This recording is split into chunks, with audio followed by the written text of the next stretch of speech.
I don't matter. Again, my husband has been in very poor health for the last several years, to the point where he had to retire early, and I am the breadwinner in the house. Not the end of the world, because I said, in sickness and in health, and I meant it. We have worked through some of his major health issues, but he still has a lot going on. To that end, I am his primary caretaker. I have done everything from literally drive him everywhere he wants to go, to take him to all of his appointments, to physically take him in our home, when he was dependent on wheelchair, walker. To top it off, right now, he has kidney stones. The pain is pretty bad, but it really gets worse when he overdoses things. This morning, he asked me what I wanted to do for Mother's Day, and I told him all I wanted to do was spend the day at our lake house. He said he thought that was a great idea.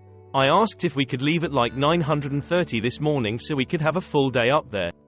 We can't spend the night because we have animals that we have to care for in our home.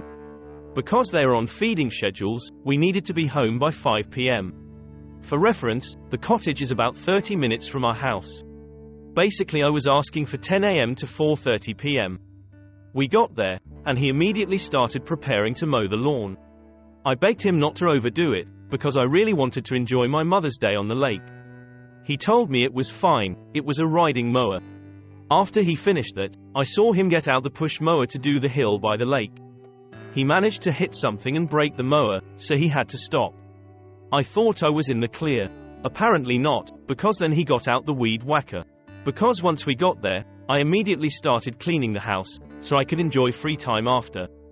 All I managed to get done was clean and chat with my son for about 15 minutes before my husband was in massive pain and telling me we needed to go home immediately.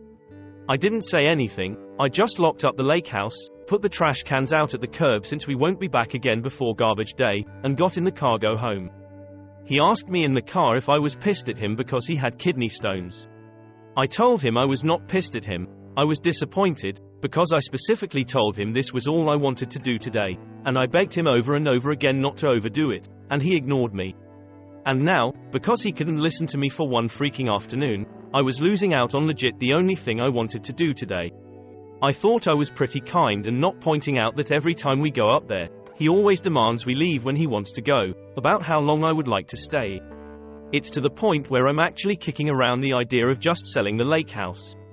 I pay way too much money a month between mortgage, insurance, and utilities to go up there for a couple hours, 3 or 4 times a month. He has not said a single word to me since that conversation, and it has been about 5 hours. So, AITA,